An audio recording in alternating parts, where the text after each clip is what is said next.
Hi everyone, welcome to my weekly live show episode, I can't even speak today, episode number 9, Will You Be My Valentine?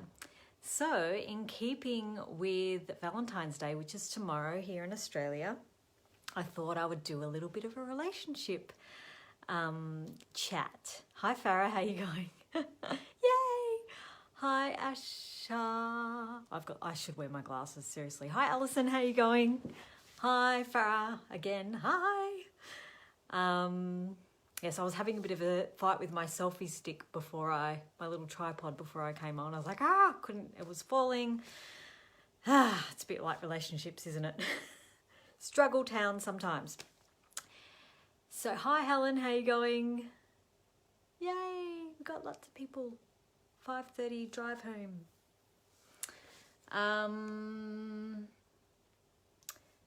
So, relationships, very interesting topic. So I wanted to get it into 3 categories. If you're looking for a relationship and it's not working for you, you might want to ask yourself if you actually desire to have a relationship. Now, what I often do with my clients when it comes to them trying to get pregnant, it seems to be taking a really long time, or they're trying to get into a relationship but it's just not happening. There's no one out there, no one likes them. They're going on lots of dates but it's not working out. You want to look at where you don't want a relationship. I know that's a really strange, twisted way to look at it, but there's often a block or something that's holding us back from having the things that we actually think we want. So you want to get to the don'ts. And these can be things like, I won't have any more freedom. I might get hurt. My heart might get broken. Or we might fight all the time. Or what if that person cheats on me? What if I don't end up liking them as much as they like me, and vice versa? So there can be all these hidden things that are going on in the background, but unless you get clear and unless you take off the veil and unless you look at your hidden agendas, you won't actually get to see what's really true for you. So you'll keep battling that relationship road and not ever getting to the place where it actually happens, right? So I've met lots of people in the past that have like, I really want a relationship, but it's not happening. And I'm like, really? Do you really?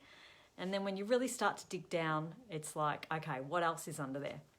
So that's the first thing. Now, if you're in a relationship, these can be tricky too. And interestingly enough, a relationship means the distance between 2 objects. So you want to form a creationship with your partner, not a relationship. You want to form a creationship. So a great way to do that is to destroy and uncreate your relationship every day. So essentially, you're waking up with someone totally different every day. So everything that they were yesterday, everything that you were yesterday, because you could be an asshole, right? Sometimes we're assholes. Okay, I'm an asshole. Sometimes my partner's an asshole, right? It's just how it shows sometimes, right? So you want to destroy and uncreate your relationship and everything that it was yesterday, so that you can have a different space with them and so that you can give up all those judgments. Now, what tends to happen in relationships is we build up walls of judgment over time about all sorts of things. Like my friend rang me this morning and was whinging about her husband not putting the bins out after she'd asked him. And I said, well, that's grounds for divorce. Of course, I was joking, right? But it's like we make all these things really significant. She was really furious, right? And I said, hey, like, why don't you get your kids to help? Because my kids do a lot of chores around the house now. They put out bins. She goes, no, they couldn't this particular time. I asked him specifically. He didn't put them out. And it's like we build up these judgments and we hold on to them and we make them really significant. We make them mean something. And the next little thing that our partner does, we want to kill them or stab their eyes out, right? So what if you could have 10-second increments? Okay, so he didn't put the bins out.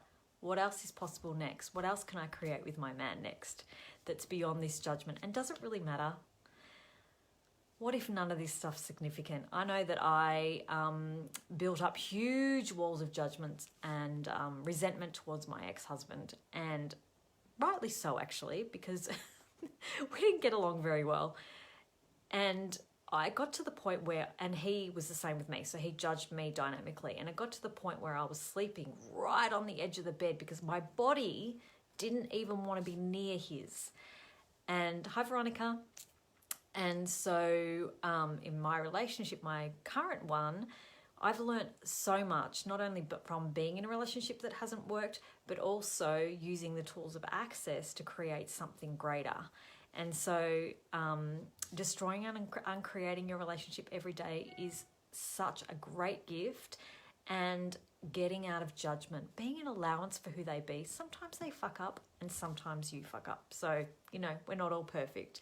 And if you're in that space where you're really pissed with your partner at the moment, or you've been pissed in the past, or you can perceive that you could be pissed in the future, I would highly recommend going into gratitude for your partner. Go into gratitude, look at all the gifts that they be in your life and your world, and focus on them. Because there's a saying, what you focus on, you get more of. That's all you see, right? So if you start to look at the gift that they be in your life and how they create, you know, more for you, if they do, then, you know, what else is possible? And in saying that too, if they do, you know, if your relationship isn't working and hasn't been working for a long time and you've tried lots of things, you might want to ask yourself too, when did I leave the relationship?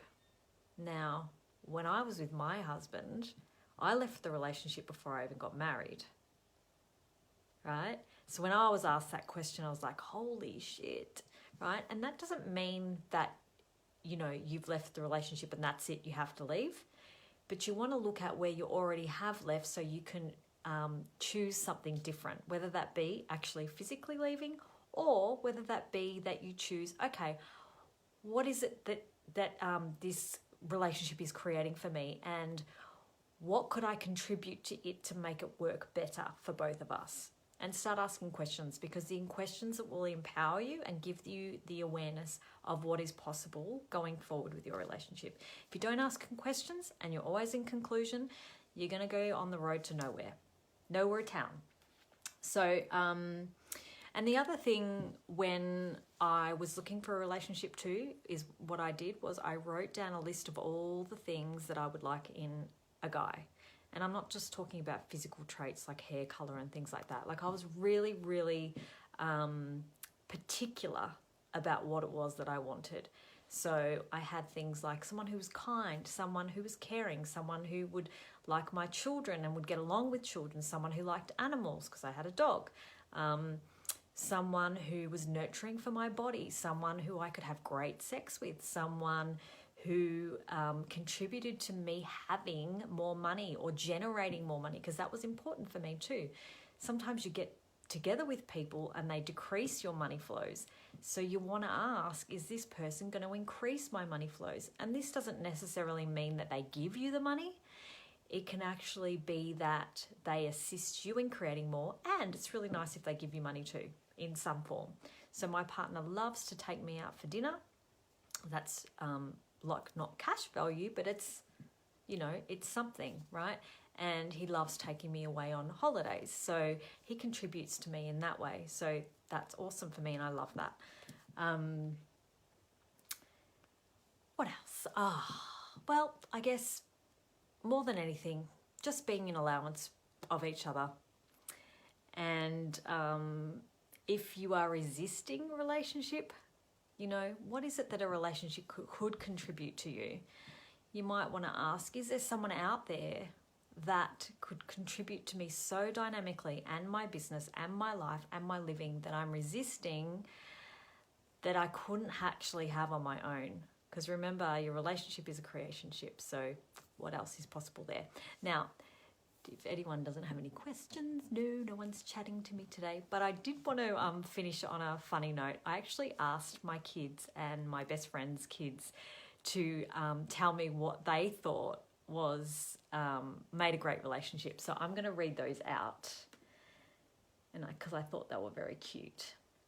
So I asked my daughter, I'm just going to put my computer on my lap. Bear with me for 1 second. So I asked my daughter, who's 11, what do you think makes a great relationship? And she came back with loving each other by not fighting really regularly, communicating nicely, and be teammates. That was her response. My son Jay, who's 9, said contributing to what they are doing, which I thought was very good answer, Jay. And then he wrote, just help the ladies because the ladies are important. Oh, so funny. Benson 9 wrote, go out to a favourite restaurant and sit and talk. Go in and go deeper and explore, was his response to having a great relationship. And the last one is Levi, who's 10. He said, a man and a woman that like each other and are, like each other respectively as much as they respect themselves. They take care of them, help them when they fall down, and they care about each other no matter what they are going through. So I thought that was really cute. And I love the respect themselves, respect each other and respect yourself. Like, how many of us actually give up ourselves when we get into a relationship, which is not having respect or trust or the word honouring. That's not an honouring of you if you give up yourself when you're in a relationship just to please your partner. Because what ends up happening is you become miserable, they become miserable because they got together with you in the first place because you had all these things in your life and then you've given all these things up. So if I wanted to end on any note, please don't give up yourself for anyone. It doesn't matter if you're in a relationship with your family, your friends, your partner, whoever it may be. Don't give up you for them. Just be happy and choose for you no matter what. Because at the end of the day, if we're not happy, then what's the point, huh? What have you written? Ellison, children can teach us so much about, oh my God, children can teach us so much about relationships. So true, so true. I know I've been pissed off with my partner in the past and my daughter just goes, just let it go, mummy. I'm like, oh my God, my 11-year-old's telling me that. So thank you for listening, and I hope you have an amazing, amazing, amazing Valentine's Day tomorrow, whatever you decide to do, whether it means nurture you, give yourself flowers, go to a day spa, whatever it may be, or that you spend it with your partner or your family or your friends, whatever you choose. I hope you have an awesome day, and I will see you next week. See you soon. Bye for now.